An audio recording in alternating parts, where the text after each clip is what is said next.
Hi again, everyone. So I just wanted to jump back on and as I was driving home from Westchester University back to Philly, I was thinking there's a bunch of things I left off that fourth wave feminism part. And I just wanted to tack on really quick. I know I talked too long, but really quickly just wanted to tack on some things. So what I wanted to do is make some connections really quickly between why fourth wave feminism is coming on the heels of first, second, and third. It's not just chronological, it's also building in some direction. And um, sort of talk about how fourth wave feminism is being sustained in resistance to first wave, second wave, and third wave feminism. Well, not third, but first and second, absolutely. So if you'll remember, first wave feminism has this biological essentialism to it. It says, I'm a woman because I have a womb. I'm a woman because I have a vagina. I have breasts. I have the capacity to give birth. And therefore, I'm assigned female at birth. Therefore, I'm a woman. Therefore, my gender role in society says I have to be a mom. I have to be a wife. And then tells me on top of all that, the gender performativity of that, what a good mom looks like, what a good wife looks like. So that's all the angel in the house and all that stuff. Counter to this is fourth wave feminism and the idea that womanhood is distinctly not biologically determined. So my womanhood is not centered in my genitalia. Fourth wave feminism says if you identify as a woman, you're a woman. Welcome, right? So trans women are women, period. Trans women are women.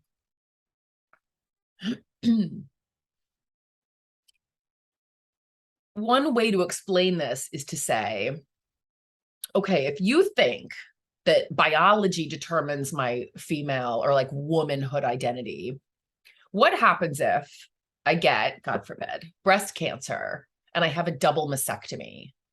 Am I less of a woman without my breasts?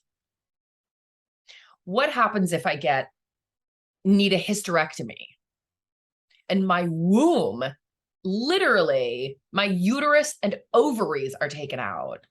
Am I less of a woman? Now I'm not a woman. So now biologically, I don't have these parts that you just told me in 1905 are the only things that make me a woman.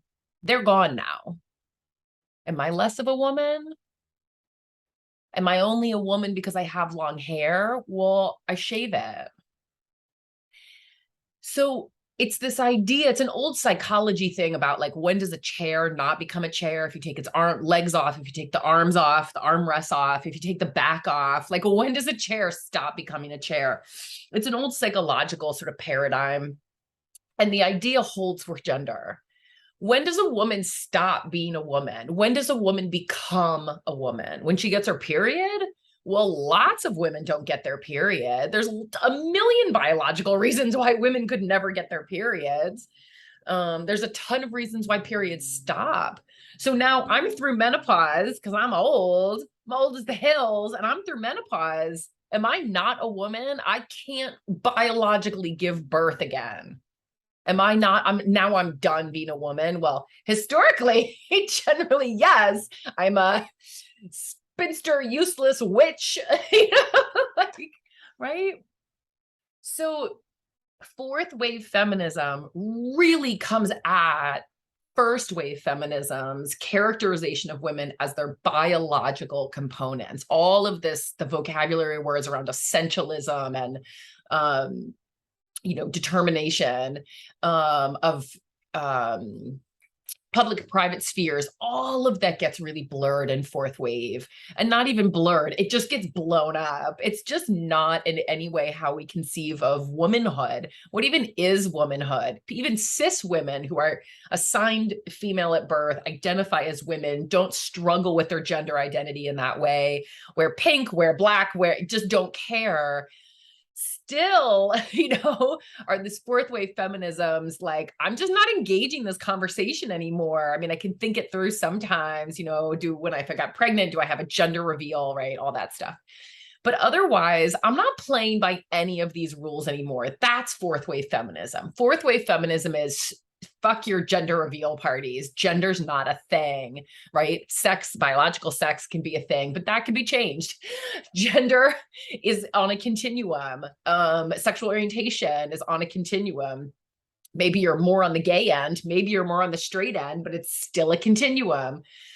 So something that's really, really important to remember is that fourth wave feminism is speaking directly in contrast to first wave. It's very welcoming and diverse and inclusive, unlike second wave. Second wave was a lot of middle-aged, middle-class white women getting PhDs and taking jobs and fulfilling the affirmative action quota of hiring a minority. And the minorities were white women. It wasn't really a minority. And then being like, well, if I did it, you can do it. And not recognizing the difficulties that women of color and people of color, but particularly women, go through. So hence the Combahee River collective statement, right? Of like, your issues are not my issues. So fourth wave feminism is really inclusive, or at least should be, right? In its ideation and its ideology, it's very inclusive and says all women who want to be women are women. And that womanhood is on a continuum, and it can look any sort of way. It can be pantsuits, it can be men's clothing, it can be she, they pronouns. It's just everything's kind of open. There's no binaries for sure anymore. There's no sense of, if you're a housewife, that's bad. If you're a feminist, that's bad. There's no sense of that anymore. And this comes in very stark contrast to sort of the flip side of people who would identify as a fourth wave feminist. And that would be ultra conservative women, like the honey badgers, the Trump supporters. They call themselves honey badgers. I don't mean to laugh. The honey badgers and Trump supporters in general. So just really recognize too, this isn't a Democrat Republican. This isn't liberal conservative.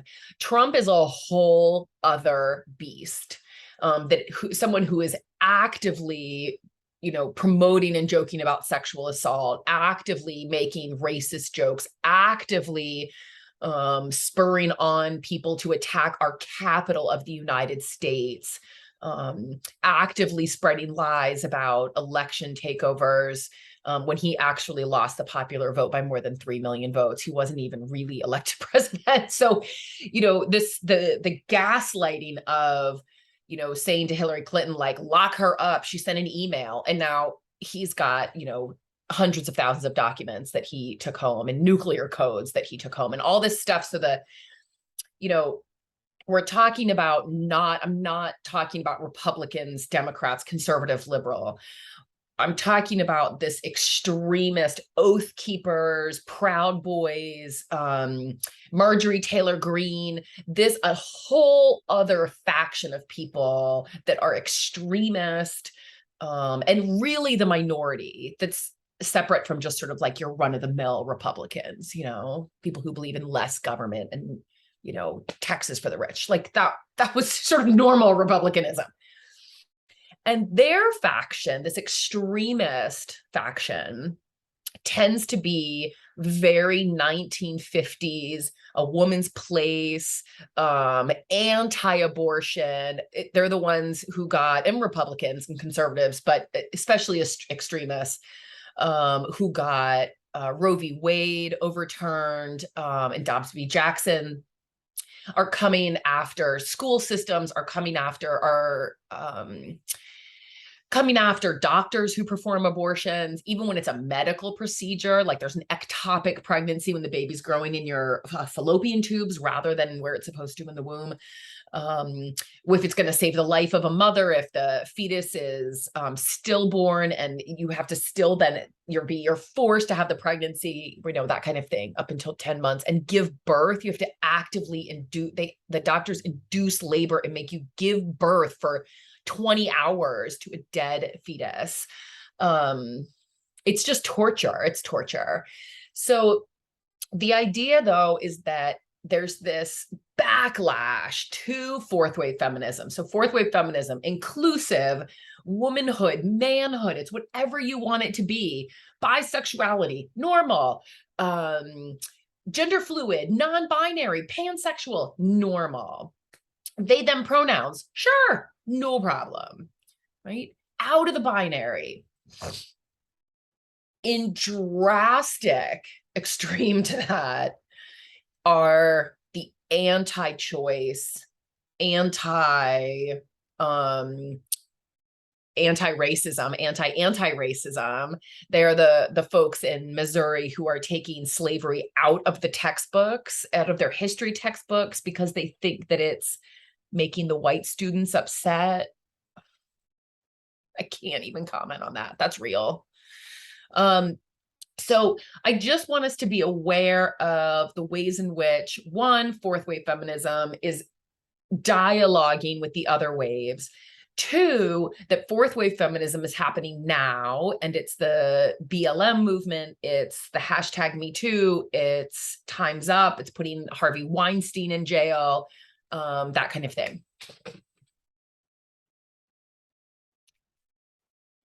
Against that is this ultra-right, ultra-conservative, extremist faction, and just conservative and Republican faction overturning Roe v. Wade, really putting women's rights, human rights, trans rights. They're coming for gay marriage for sure. They're coming for banning trans folks in the military, which Obama passed. So all of these ways in which we really are battling extremist ideologies is a part of fourth wave feminism, and why activism is core to fourth wave feminism. In first wave, they were just fighting for the vote. They were fighting, well, it was like fighting for the temperance movement, fighting for anti-slavery. They were fighting for a bunch of things, but really the agenda was to get the vote, was to pass the 19th Amendment. In second wave, they were fighting for their, ability to be in the workforce, to just enter society in some fiscal way, in some economically viable way, be seen as a person in society. Third wave was about individuality, was about, I'm just me, I'm punk rock, I'm going to start a zine, I'm going to skateboard and wear flannel and rock out. And hip hop and, just lots of individual, cultural, neighborhoody kind of things. DIY, right? Make my own shampoo, eat local, right? It was like the whole thing where you start, farm to table, all of that started.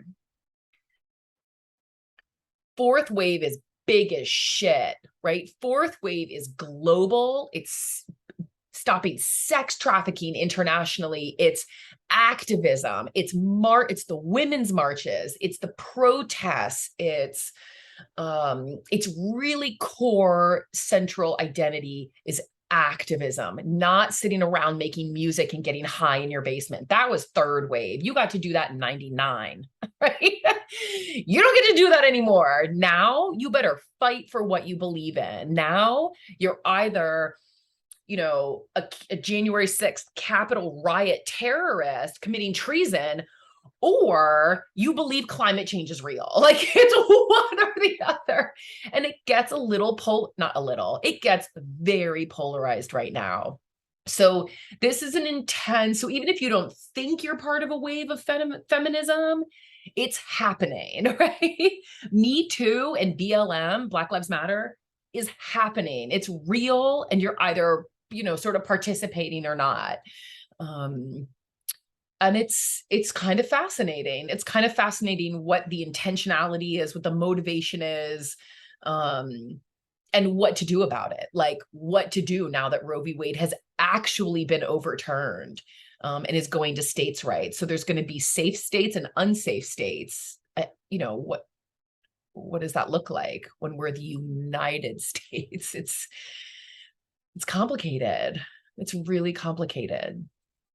I can be gay married in one state and not in another. I cross a state line and I'm not married all of a sudden. But the Supreme Court said I was. The Supreme Court said I was safe to be trans in the military.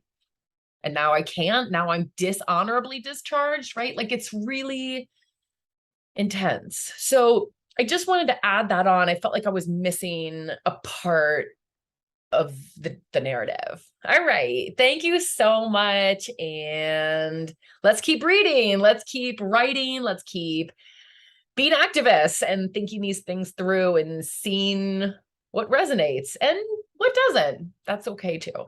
All right. See you later.